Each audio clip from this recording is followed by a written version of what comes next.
It's been said before, John. Computers fear me. They sometimes don't cooperate, but it never lasts very long. How are you? I'm doing great, Jason. Good to see you. Yeah, if you and I were driving the Millennium Falcon, I'd be Chewbacca in there punching the hyperdrive to get it to fly. There you go. Well, exciting show tonight. We've got a lot of great information to share with the audience. It's been said before, John. Whoops. I think you got your audio feeding back. That's very long. How are you? You got it? It should be dead. Yeah, you got it. I apologize. No, so, okay. Yeah, exciting show. It's becoming more and more apparent that there was a lot going on before Donald Trump came into office. And so we're going to explore some of the history here. And it's not that ancient history, but it may have been influenced by some older history from 100 years ago. And so we're going to explore that tonight. It seems that before Donald Trump was elected president, before he came into office, looks like Barack Obama had a lot going on in the biowarfare category. And so we're going to explore that a little bit and see, because remember, Donald Trump was only president for 4 years. Barack Obama was president for 8 years, right? And before he was president, he was a senator. And we've talked about on the show this trip that Barack Obama and Dick Lugar made to Ukraine.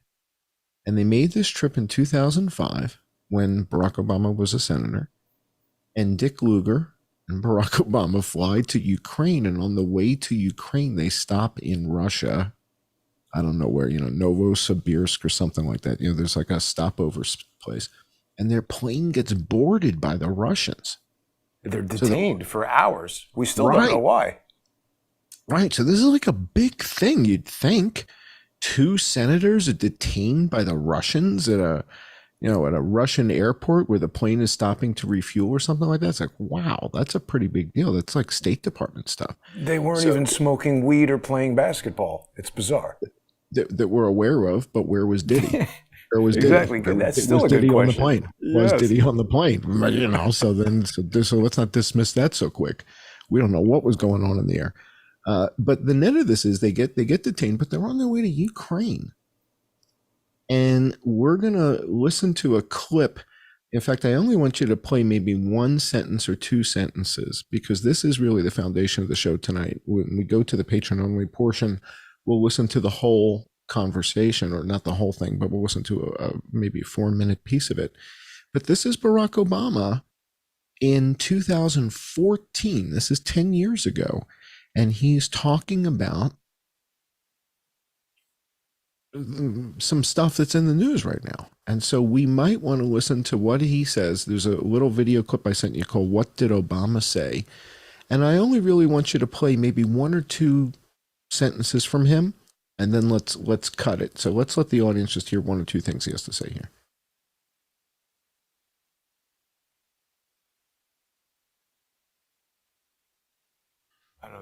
Hang on, we got to get the audio going on this joker here. Where is it? Where's your audio? Audio. It's interesting. No audio on Obama. So we had some problem getting this video over here, and now we have no audio. All right, don't worry about the audio then. The net of this is we'll play this with the patrons. You'll get a couple minutes to fix in between the shows.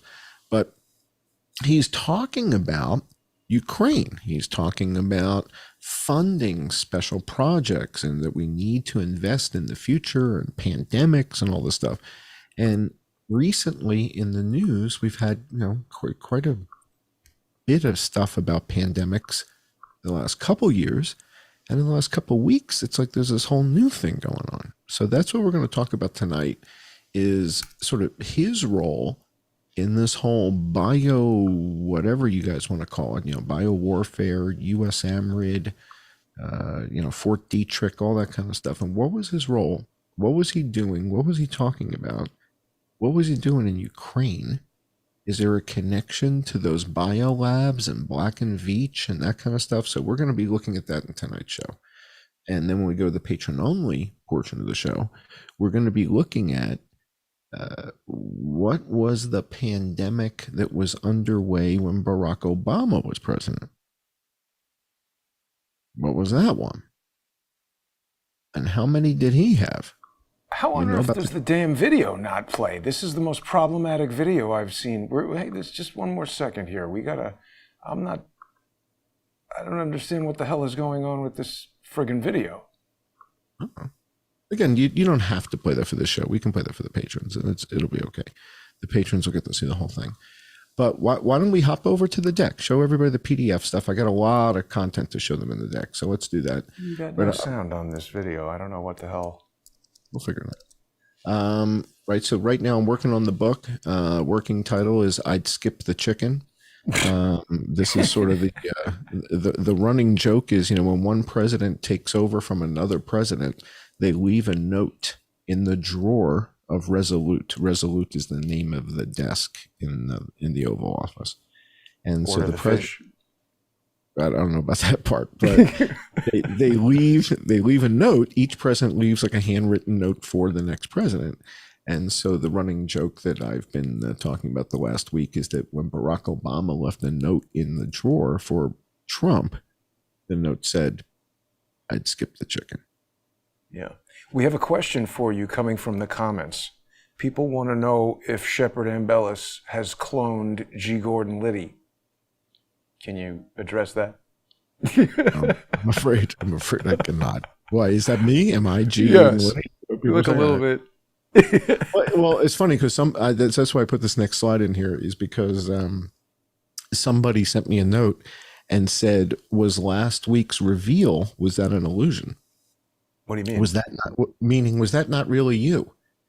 So the guy without the glasses and the hat, was this a way to kind of switch characters and get one guy out of the scene and get a new guy in the scene? Like, did I just pull a Joe Biden kind of thing? Ha ha. Right. Now we're in the Shepard category. That's what I'm talking about. And the answer is a clone. So you've got the two pictures of me side by side here, and no, it's me. This is me. Actually, you. It's funny because other people were saying that it doesn't. It's just you without the hat and the glasses, and they don't think it looks that different. But it actually does. I mean, Oh, people were saying I never would have thought that's what you looked like. I could have been standing next to you at CVS. Never would have known that was you. So it's pretty interesting. Funny. Yeah. All right. So let's hop ahead because there's a lot going on that plays into this history with Barack Obama. And what we've been seeing in the news the last week or two has to do with bird flu. And they're talking about bird flu going into the cattle and from the chickens and we've been talking about poultry litter and how they're grinding up poultry bedding and, dead sounds pullets. Delicious. Oh, it's horrifying. And they're feeding this to the cattle, and that it's allowed in America, but other countries don't allow this. So other countries have said, we don't really do that here. That can't be healthy for the cows. I mean, it's a valid question. Or even without the bird flu, you're talking about chicken feces. You can't. That's not. It doesn't. Again, I don't know that anybody's arguing the other side of it, except for the guys who are selling poultry litter. I think the poultry litter sellers are saying, this is good for your cows. All right, but. It's been a big topic, right? So we're seeing a whole lot of stuff going on with this whole avian flu stuff in the last couple of weeks. And this next slide that you have, it says Doc warns we're making the same mistakes as 2020 with bird flu. Boy. All right. Well, this is Jerome Adams. He was the Surgeon General, right? He's the good-looking guy, used to be Surgeon General of the country.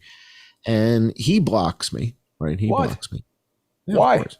We were engaged in a little back and forth about how many people were dead in Shanghai or Hong Kong and what was the number one comorbidity, and he didn't really like me. Wow. Yeah, like that. People should follow you on Twitter if they aren't already, at @I_am_John Cullen, and also me, Cartoon Me. Yeah, indeed. I'm blocked until 9 o'clock tonight. Are you? You're a big boy. Yeah, well, I try not to say anything that's going to be in too much trouble. All right, so a lot of stuff on Twitter about bird flu. Boeing flu? What? Well, yeah, that poor guy. It's a sad story. I don't want to get too far off track with that, but we've seen a lot of stuff on this. So if you go back to the decade and go, bird flu. Now, what we just so Jerome Adams is saying, I'm afraid we're making the same mistakes, and so he's weighing in, and Michael Warby is posting on this, and Rick Bright is posted, like all the big names in virology are, talking about the bird flu. And if you go to this next slide, we hear, I think this just came out today or yesterday or today. The bird flu virus that's circulating in the cattle may have been circulating for 4 months before we realized it. Oh boy. So in other words, it's been going on longer than we think. In other words, it's been going on longer than we think. Well, the next slide takes us back to Time magazine in 2005, 19 years ago. Avian flu. Right? What did Mark Twain act like this never happened, right? Right. So Mark Twain said history, right, may not repeat itself, but it sure does rhyme. So we saw this in 2005, avian flu. And what we know is that the Pentagon was monitoring avian flu in China. This is not a mystery. This isn't. So this is the difference between 10 years ago, 8 years ago, you had Julian Assange and Edward Snowden. And Julian Assange, kind of known as a kind of like a hacker coder guy, right? And Edward Snowden working as a contractor, but for Booz the Allen. at Booz Allen, but for the NSA. Yeah. So when these are guys who are inside systems and going in and passwords and all that crap, we're using open source intelligence. Right. We're not hacking anything. And that's a bigger threat. No security clearance to take away. It's like we're just going to the library. We go to the library. Just reading stuff. That's it. And the guys in Fort Meade are basically saying that to the bosses and saying, well, what are we supposed? We can't kill these guys because they go to the library. It's like, what are we going to do with this? They've never really had to battle this type of, counterintelligence stuff. It was open source before. Yeah. Right? So with Snowden, they revoke his passport. With Julian Assange, they carry him out like an animal. You're raising an excellent point, because when we started talking about open source intelligence on Crowdsource the Truth, that's when Robert David Steele began his campaign of destruction that's now been handed off to the stupid Mario brothers. Because of what a threat it represents. And if you look at the results, you look at our reporting, you look at the stories we're bringing out. Right. They have every reason to be concerned if they're trying to cover these things up. So it makes sense. It makes sense. So what we see here is this is not a theory. We know there was an H7N9 outbreak in China. Bird flu outbreak in China. But it wasn't H5N1. It wasn't H5N1. It was H7N9. And it starts in 2013, and then in 2014, just a year later, Dr. Fauci funds Kawaoka to do gain of function on the same virus that we just saw on the slide before. So if you go back up to that Pentagon slide, the virus they're monitoring in China with the outbreak in the chickens is the same virus Fauci funds the gain of function on. I'm sure that's just a coincidence. Okay, so he funds the gain of function on this virus the next year. So in other words, the outbreak begins in 2013 in China. So when Donald Trump says the China virus, which one's he talking about? China. So it starts in 2013 in China. And in 2014, Barack Obama starts lobbying for all this money to fund all this and to get ahead of that. And that's what we're going to listen to when we figure out how to get the audio and the videos working together. We're going to listen to that with the patrons. So for the patrons, when you guys join us in the patron only hour of the show, we might be 3 minutes late as we get the audio. So bear with us if we don't start exactly at the top. The engineering department? Well, now? I'm just worry about I'm that. buying you some. You pull the broken videos, I'll make them work. Oh yeah, I'm buying you a couple minutes. All right. So what we see here in Kaylee's hand, this is Kaylee McEnany. She comes on board. She joins the team in April of 2020. April of 2020. Okay, so the coronavirus pandemic is underway, right? I mean, we're in the national emergency. I forgot that detail. Who was All right. before her? Mike Huckabee's daughter, right? That Sean Spicer. Sean Spicer, Yeah, and he's a that nice guy. miserable. But No. then The miserable woman that used to work for Melania. Melania's assistant was the press secretary for a couple of weeks there, and she was nasty. Really? Oh yeah, she was nasty. And then they brought in Princess Kaylee, and she charms America. But when you look at what's in Kaylee's hands, it's all about Crimson Contagion. It has nothing to do with COVID. It's like, well, it's April 2020. You guys supposedly wrapped up the Crimson Contagion thing back in August. The hell are you walking around with a bunch of Crimson Contagion stuff in your hands? So who was it? It right before it says Sean Spicer. It's here's Sarah Sanders. That was Stephanie Grisham. That's it. That she was Melania's assistant or something, and she was nasty. Well, they've got every Trump person testifying now. Hope Hicks is down there. Yeah. It's like just they're all turning. I don't know what she really said today. I kind of blocked that out a little bit because it's such lawfare nonsense. All right, let's go back to Kaylee. So Kaylee's on the lawn with the president, and she's showing everybody Crimson Contagion stuff in her hands. Yeah. So she's got Crimson. Nothing says COVID. Nothing says SARS-CoV-2 anywhere. Doesn't say SARS-CoV-2. Nothing. Crimson Contagion. And she's with Azar. Azar. So if the picture with the president, that's Azar to her side. He's the head of HHS. That's like Fauci's boss on the right. Yeah. He's Fauci's boss. That's the head of HHS. So the three of them are like coming in on the helicopter from somewhere. She's got Crimson Contagion stuff in her hands, which is bird flu. And it's bird flu in China. In fact, it's H7N9 in China, just like the Pentagon stuff we just looked at 2 seconds ago. So it seems like this is top of mind for Kaylee and Azar and the president. Mm-hmm. And for some reason, there's no binder that says COVID-19 strategic plan of that we don't have one of those in her arms. So everything is Crimson Contagion, and none of the word SARS-CoV-2 or COVID, it's not on. There's nothing there about that. And also Crimson, is that referring to Red China? Yeah. The China virus. Interesting. China virus. All right. So all functional this stuff, right? Exercise. What is AAR? Oh, action report. Something. Yes. After action report. After action report, right? And then if you go to the next slide, this is in the press room. She holds them up. Now we're going to listen to this press briefing. So we have the video from this press briefing where she basically says, look, the Obama administration put together a crisis plan for pandemics, and it was terrible. So we made up our own. And she holds these up. All right, now it's not exactly, it's like she's a very good magician, because what she's holding up is not really what she says it is. So it's very nicely done, Kaylee. Now the issue here is all this stuff is going on. Bird flu. And then if you go to the next slide, so in other words, like Jerome Adams is telling everybody, hey, this H5N1, it's in the news, you better be careful. Go to the next slide here. Yeah, look at that. What is that? Wait. It says, well, we know about the deadliest bird flu outbreak in history in 2021 and 2022.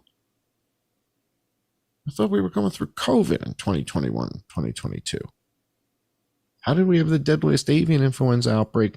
Where was Jerome Adams then? Why weren't we testing the cows in 2021?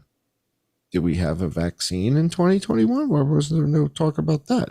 So in other words, this is like top of the news right now with the cows and the milk and the cats and the walruses, and animals are dying in Antarctica, and everybody's talking about bird flu. We just had the worst bird flu outbreak in the history of mankind 2 years ago in the midst of the COVID outbreak, and everybody seems to have missed this. But if you talk about it now, is it a conspiracy theory?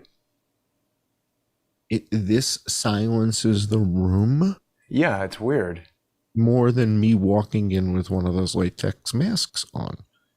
So when you bring this evidence to the table, so in other words, like Rick Bright, Mike Warby, all these big shot names in the virology world are posting about H5N1, and the cattle. And I will respond with one of these articles and say, how is this outbreak different than this last thing that was the worst ever in the history of mankind? Is this one different? Is it the same? Same strain, different strain? No answer. Isn't that kind of a simple question? How is this the same or different from 2 years ago? How You'd think they'd controversial? want to get to the bottom of it. You'd think. How controversial a question is that? I don't know. We're having an H5N1 outbreak now. It's in the cattle, it's in the chicken. I hear the kitty cats are dying.